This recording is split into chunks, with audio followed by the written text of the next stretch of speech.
사실 깨달음이란 그리 거창한 것이 아닙니다. 거기에 대해 역사적으로도 수많은 글들과 함께 엄청난 환상이 전해져 왔고 현재도 마찬가지입니다. 하지만 깨달음이란 어쩌면 현실을 정확히 이해해서 그 구속으로부터 벗어나는 것이라고 하면 됩니다. 그 이상의 구구절절 표현은 모두 거품입니다.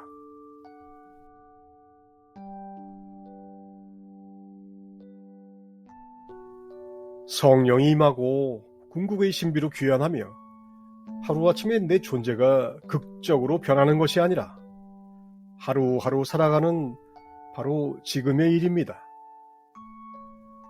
그것을 진리라고 하든 뭐라 하든 현실의 기본 원리, 바탕을 있는 그대로 이해하고 깨우쳐서 삶의 구석구석에 밴 구속과 제한, 환상을 걷어내 자유로워지는 것입니다. 이것을 듣기에 멋진 표현으로 신의 왕국을 건설하는 일이라고 해도 상관없습니다.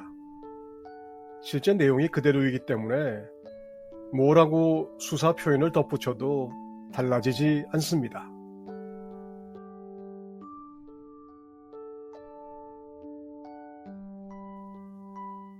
그런데 이것이 잘 되지 않는 주된 이유가 뭘까요? 자신의 기존의 입장, 관념, 틀을 고수하기 때문입니다. 달리 말하면 내가 변하지 않기 때문입니다. 그래서 수만 생을 하염없이 눈물을 흘리며 돌고 돌았던 것입니다. 내가 변하지 않으니 나의 틀을 통해 바라보는 세상이 달라질 수가 없습니다. 그리고 시간이 갈수록 나는 점점 더 굳어져 갑니다.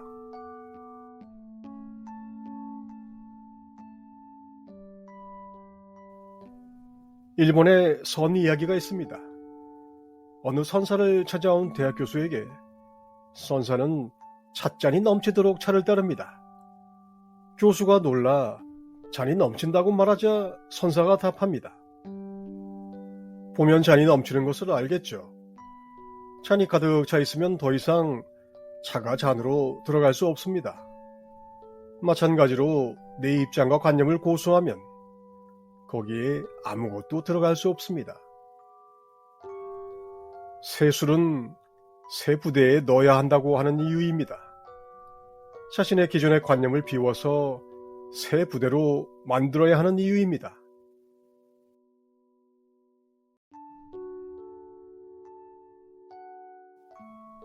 헌 부대는 쓰레기로 꽉 차 있어서 새 술이 들어갈 여지가 없습니다. 그런데 그것이 바로 자신의 자존심, 입장, 정체성입니다. 새 술을 담을 새 부대란 결국 나의 상실을 의미합니다. 그래서 거부가 심한 것이죠.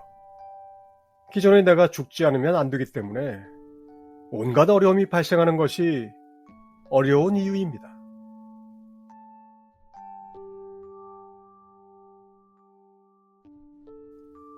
새로 태어나고자 하는 자는 탈피의 아픔을 겪을 수밖에 없습니다. 하지만 탈피 과정을 거쳐 번데기를 벗어나 나방이 되고 보면 번데기 허상과 아픔은 하나의 과정이었음을 이해합니다. 더 넓은 자유와 평화 속에 살게 되는 이것이 거듭남입니다. 승리한 자는 내 성전이 기둥이 되게 하여 다시는 밖으로 나가지 않게 하겠다는 윤회의 종식이고 승리의 첫발입니다.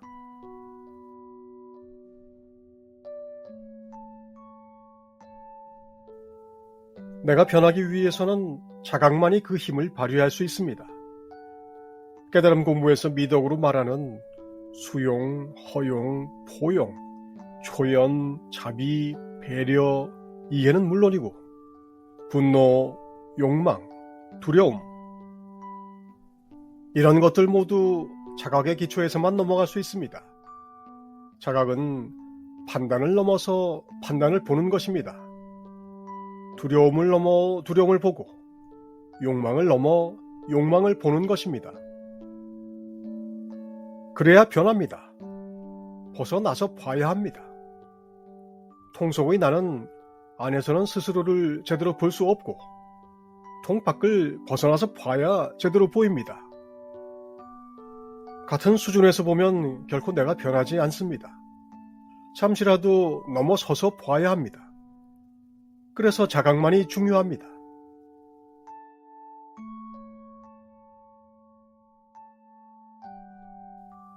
우리가 사는 시대는 어떤 구세주가 출현하는 시대가 아닙니다.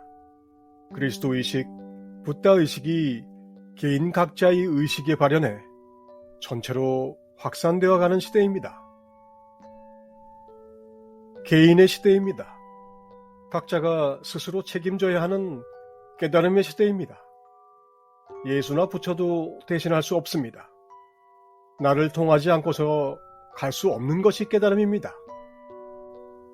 데이비드 호킨스가 말하는 깨달음의 바겐세일이란 깨달음을 싸게 판다는 것이 아니라 진품을 알아보는 사람이 많아지는 시대를 말합니다. 새 술을 새 부대에 담는 것은 내가 새로워져야 가능한 일입니다. 그리고 새롭게 되는 거듭남은 결국 내가 죽어야 합니다. 죽음이 곧 부활입니다. 이 깨달음이 개인의 시대의 복음입니다.